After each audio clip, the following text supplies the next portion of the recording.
Roxas. According to the internet, Sora seems to be the #1 character from Kingdom Hearts, but I remember back in the day, his nobody was the most popular among groups in school, and why wouldn't he be? From the start, Roxas had a lot of character growth from Kingdom Hearts 2, but he's kind of been there from the start if you think about it, from the secret ending all the way to Kingdom Hearts 3. With that said, I think we should get 1 and Chain since they have very little impact on him as a whole, but still worth a mention, I believe. Also makes the video longer. And hey, if you like this type of content of a dork overly explaining his thoughts on why a character is the way they are while going through their story, then subscribe and hit the bell so you can be notified for future episodes, because the next one might surprise you. So, in Kingdom Hearts 1, the secret ending has Roxas, known as Blonde Hair Kid or BHK back then, in a large city that we now know as the World That Never Was. Not much is known about him in this, save for the fact that he can dual-wield Keyblades, which, to our knowledge at this point, shows that he's more stronger than Sora. As we did have multiple keychains, we didn't have more than 1 Keyblade. In Final Mix, it goes into slightly deeper territory where we see Roxas run up the tall building, which also shows how much more flexible he is compared to Sora. This was most likely thanks to his missions from when he was in the organization. On a related note, but the tall building has what looks like a character on the screen. At first, I thought it was Sora, but when Roxas runs up the building, we see that it shows Kairi. I don't know if this means anything, or if originally this dark city was to be something akin to Sora's heart, like another side of it. Just a neat detail I found. During Chain of Memories on the Game Boy, in the end, we see the iconic tower followed by Roxas staring into the horizon.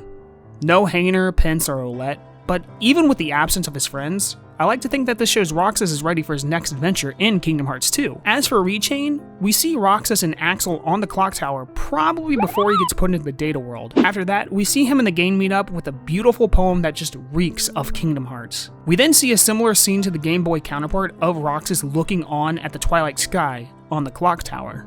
It might not be much to go by, but thinking about it now, this says a lot about Roxas' character. We see later how much of a wreck he can become, but if him and Axel on the clock tower is anything to go by, it's like a last goodbye, quite possibly in Roxas' heart, which won't be the first time we see this type of setting. From the start, we see that Roxas isn't quite like Sora. Although he does share characteristics of him, we see that Roxas is more laid back and quiet, bleeding to the fact that nobodies could exist and might even have a heart. He's pretty smart, and he's able to figure out that the word that was taken away was photos. Are gone!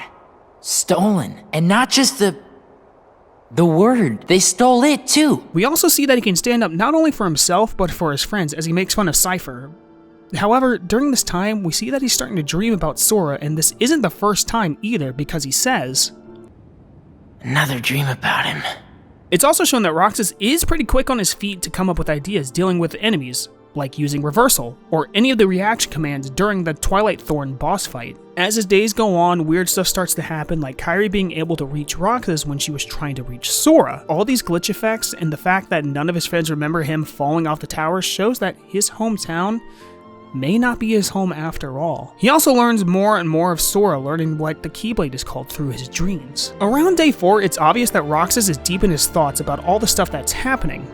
He first wakes up and swings his arms as if he was swinging the Keyblade before saying, "What a mess." Although small, I think this shows that he doesn't know what's actually going on as his mind struggles to comprehend everything, which actually leads into my favorite thing about Kingdom Hearts: the subtle hints in the story itself. The tourney he joins with Hayner is called Struggle, which, today being the perfect point as Roxas is still trying to figure everything out, is interrupted by Axel and Ansem, getting so fed up that he throws his Keyblade in anger and calls out to his friends. The Struggle tourney isn't just about competition, but rather something Roxas is going through mentally as his whole world shatters around him day by day. As his introduction continues, Axel tries his best to get Roxas to remember everything, but can't, and in the end, they have to fight. Even when Roxas remembers everything, they promise to meet again. Though, we see his determined way to fight for his right despite knowing what needs to happen, and he needs to return to Sora. You're lucky. Looks like my summer vacation is over.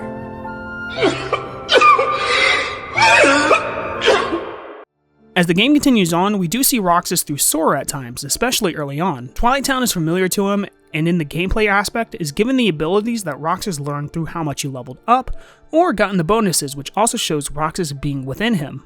Not to mention, Hayner, Pence, and Olette mentioned that they should see you off because It just seemed like something we ought to do. despite Hayner's attitude earlier.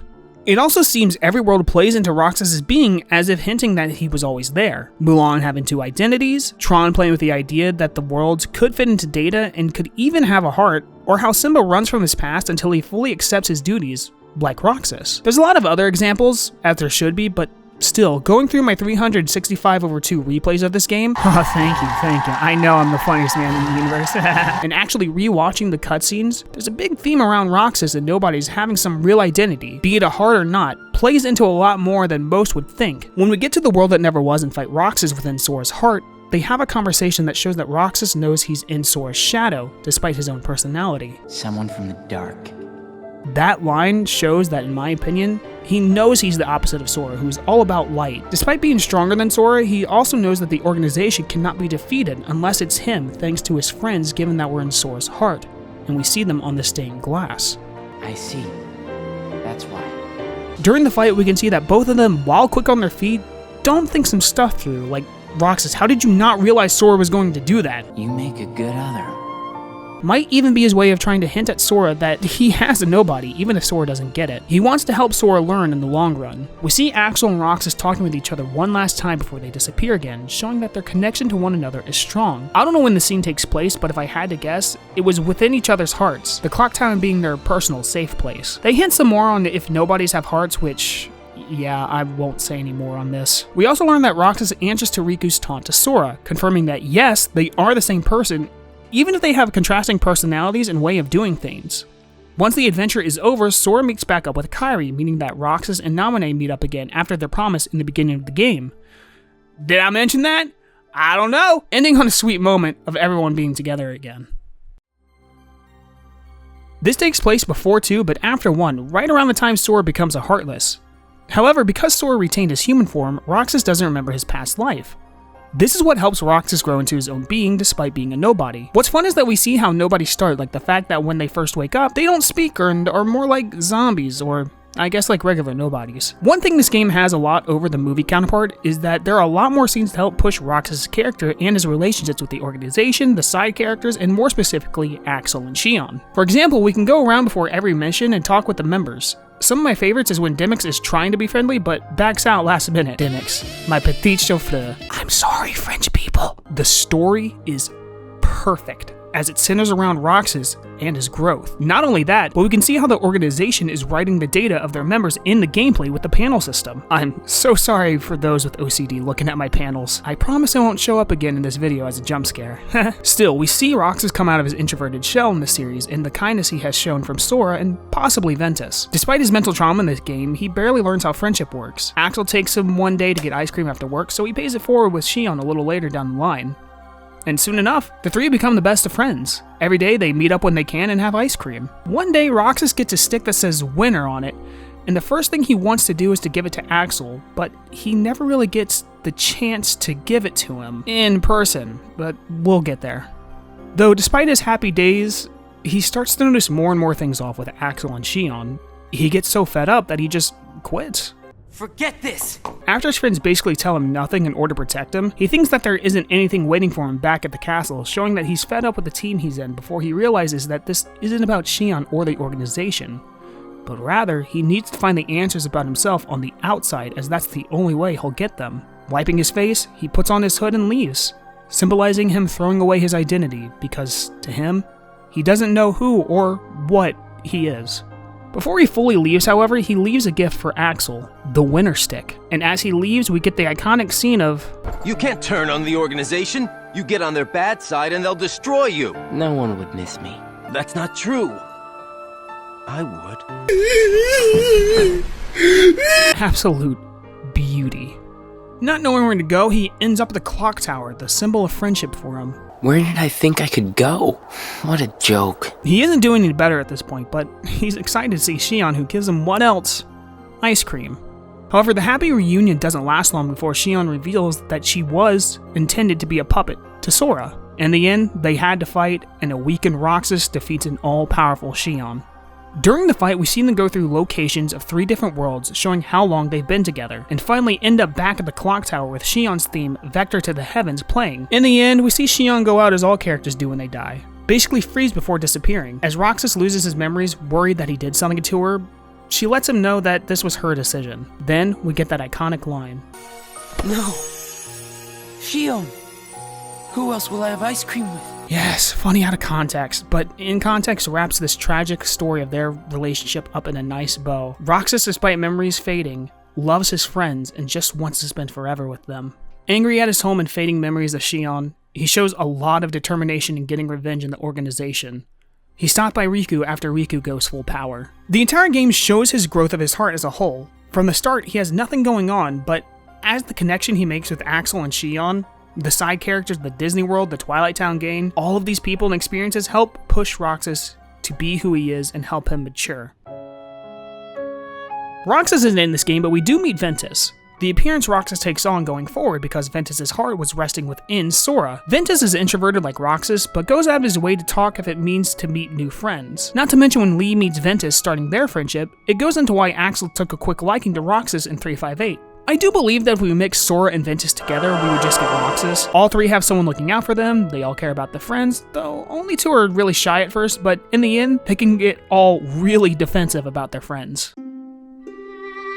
During the end portion, Sora ends up falling deeper and deeper in a dream, and while this happens, both Shion and Roxas show up because of him being deep within his heart. However, what's important is that this scene shows how much Roxas has matured.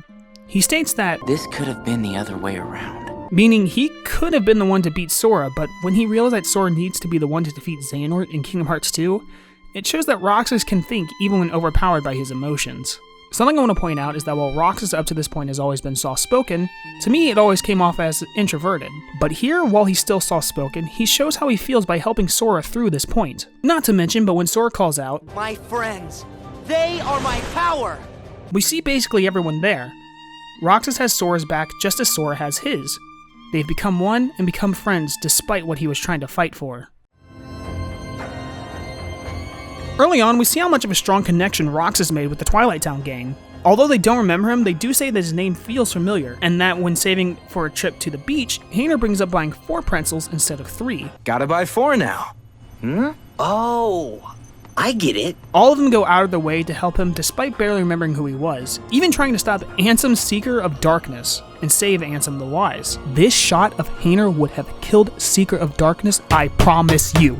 While on the bridge, Sora and the others talk about how the people you care about can still give you strength and live on through you with a scene of Roxas, Hayner, Pence, and Olette having sea salt ice cream.